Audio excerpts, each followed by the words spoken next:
Oleh karena Al-Quran ini dalam bentuknya yang umum kadang-kadang hanya menjelaskan satu persoalan secara global, kita memerlukan tuntunan sunnah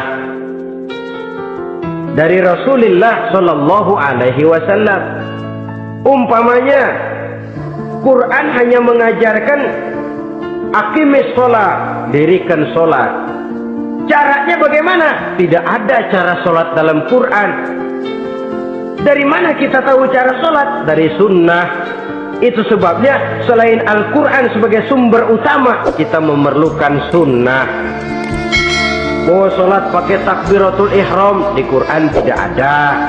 Bahwa sholat pakai tahiyat dalam Quran tidak ada. Jadi kalau orang cuma Quran saja, tidak ada sunnah itu, ya bagaimana kita bisa sholat? Quran cuma mengatakan wa atimul hajja wal umrata lillah, laksanakan haji dan umrah karena Allah. Bagaimana manasik haji? Bagaimana cara sa'i? Bagaimana cara wukuf? Bagaimana cara melontar? Tidak ada dalam Quran. Yang memuat itu tidak lain sunnah.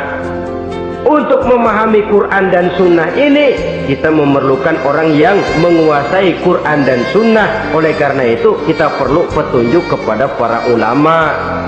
Itu sebabnya Quran sendiri mengatakan wa in tanaza'tum fi syai'in farudduhu ila Allahi wa rasulih. Apabila kamu berbeda pendapat tentang suatu persoalan, kembalikan kepada Allah dan Rasulnya. Kembalikan kepada Allah artinya kembalikan kepada Quran. Kembalikan kepada Rasul maksudnya kembalikan kepada sunnah. Siapa yang mengerti Quran dan sunnah? Para ulama yang kualitas ilmunya kita yakini, loyalitas dan kredibilitas serta integritas keislamannya bisa menjadi panutan.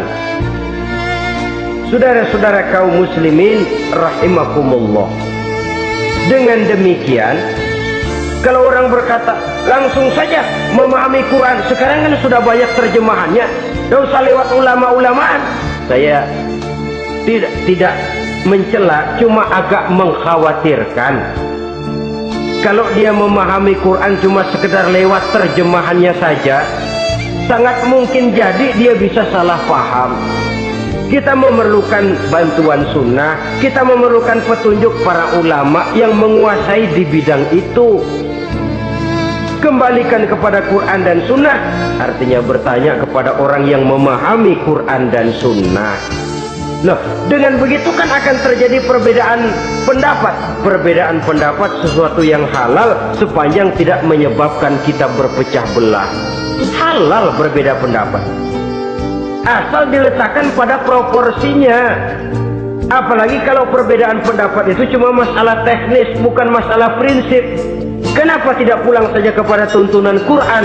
Lana a'maluna walakum a'malukum.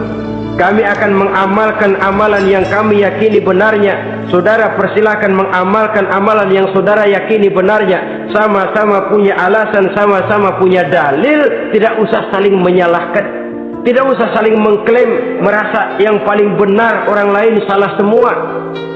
Kemukakan argumen, jangan sentimen. Harus dengan semangat mencari kebenaran, bukan untuk mencapai kemenangan. Kalau sentimen lebih penting dari argumen, kalau kemenangan lebih diutamakan dari mencari kebenaran, yang berlaku kadang-kadang gengsi. Kalau sudah gengsi, yang bicara emosi. Kalau sudah emosi, istilah kita di kampung ngambek. Gedean ilmunya sama ambeknya. Kadang-kadang, dah saya kalau nggak jadi imam nggak mau sembahyang di situ. Kalau nggak jadi imam, orang lain dianggapnya kagak sah sembahyangnya. Oh, pokoknya kalau nggak ngaji sama saya Islamnya kurang bener. Mengklaim.